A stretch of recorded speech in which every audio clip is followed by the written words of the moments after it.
Okay, can you stop following me? I'm just trying to explore. This is a new environment for me. Okay, well, go explore somewhere else other than the bathroom. I gotta take a huge dump.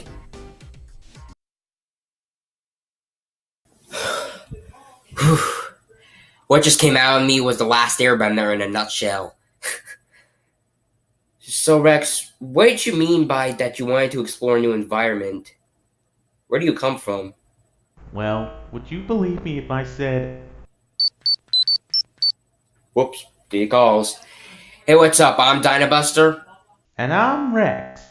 And welcome to Dynamic Revolution, where I do best, and that's review tons of shit. Or after reviewing 2 lackluster Bratz movies, I thought it would be a good idea to review something from the one genre that I love.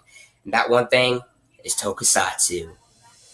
A while back, you might recall that I did a countdown of my top 10 underrated Power Rangers episodes. For those who are new to Power Rangers, you might want to know that Power Rangers was adapted from a kids show in Japan, Super Sentai, which has been running a lot longer than Power Rangers has, starting all the way in 1975 with their first installment, Himitu Sentai Goranger, which is the longest Sentai series to this day, with a record of 84 episodes. The following installment, JAKQ Dengekitai in 1977, is considered the shortest Sentai series with a record of 35 episodes. In 1978, the 2 teams will have a crossover that is considered the first Super Sentai team-up in history. So, let's take a walk down Toku history with the first Sentai crossover, JAKQ Dengekitai vs. Goranger. So we start the film off as we see the 4 members of JAKQ: Goro, aka Spade Ace, Ryu, aka Dia Jack, Karen, aka Heart Queen, and Daichi, aka Clover King. They're all out shopping until they come across a UFO that causes a major disturbance. They chase a spacecraft with their Sky Fortress, Sky Ace. This was during the time where Sentai didn't have individual mechs or a giant robo. As the ship escapes them, it is then revealed that this was a diversion for the other members of Crime, the organization that JAKQ fought, to invade numerous military bases around the world and rob them of their uranium. One thing I need to point out is that this special takes place after JAKQ concluded, where Crime was defeated. The one confusing thing is how they come back, which unfortunately is never explained. Goranger, サハラ砂漠、サハラ将軍率いるサハラ軍団と戦っている。ヨーロッパでは仮面ライダー V3 が鉄面軍団と戦っている。モンゴルで剣闘士軍団と戦っているのは機械ダーだ。そしてアマゾンの奥地では仮面ライダーアマゾンが10面機を相手に奮闘しているんだ。Talk about fan service. 悪は滅びたわけではなかったんですね。Well, since there's 40 more years of this crap, I say once you're done with Crime, evil will never, ever, ever make a comeback again. Crime's plan is then revealed. The reason why they rob their uranium is so they can build their own hydrogen bombs and use them to bomb 7 countries from the sky. A spy who has infiltrated their ranks ends up escaping with the coordinates to their base. Unfortunately, he is gunned down by their forces and washes up on shore.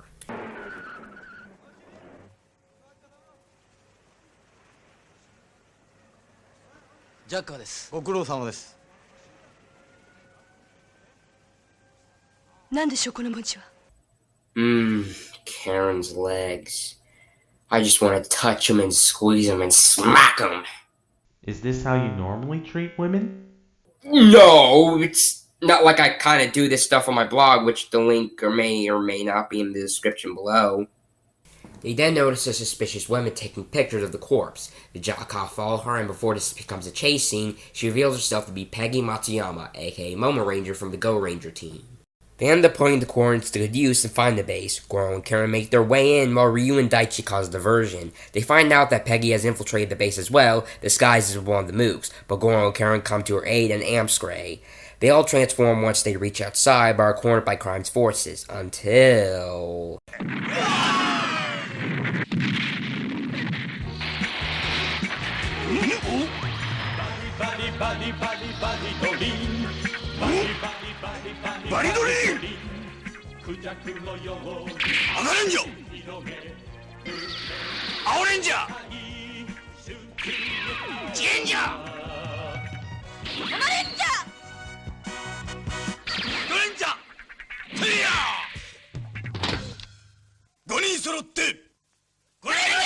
The 2 teams then join forces, and thus, we witness the first team-up in Super Sentai history.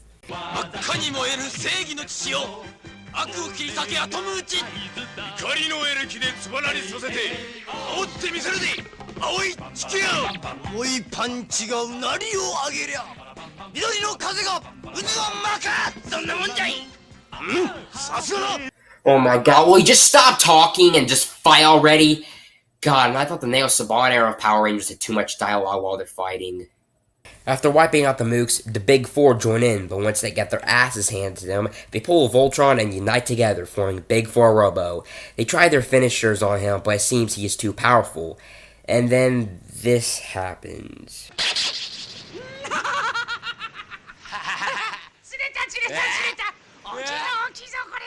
なんだ貴様ら。ク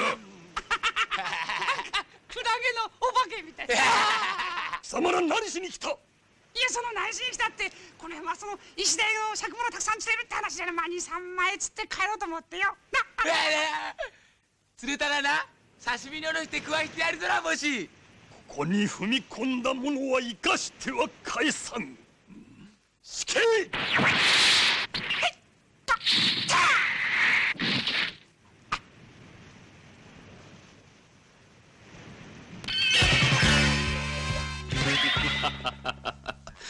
ジャッカー電撃隊行動隊長バンバ総吉。よろしく。Oh, it was Bomb all along. I should have known. You got me, man.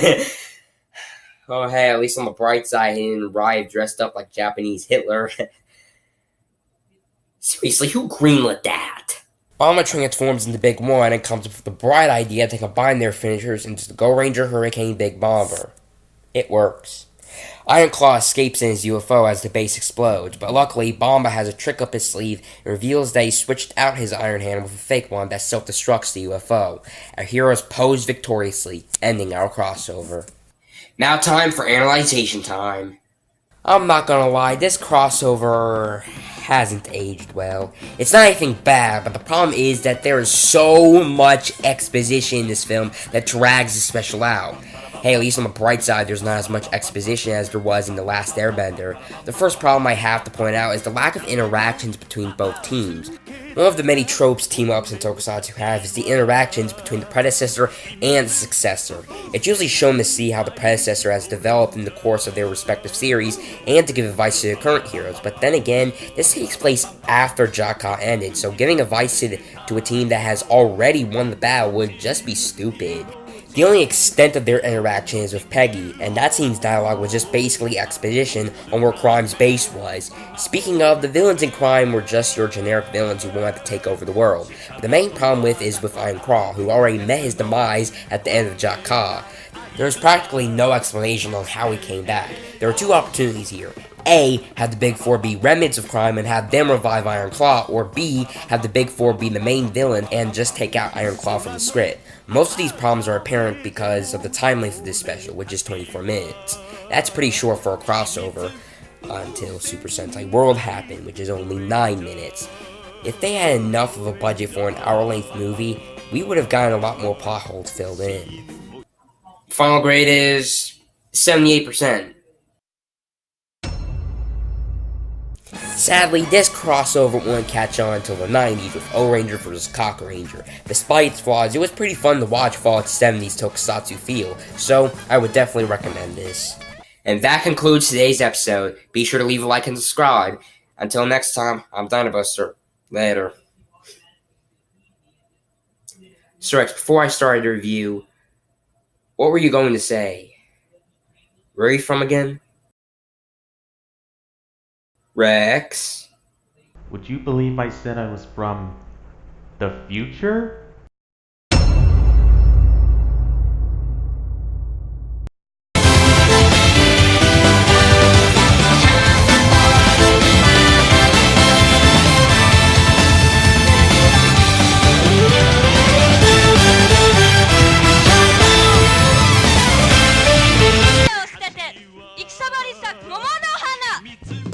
newfound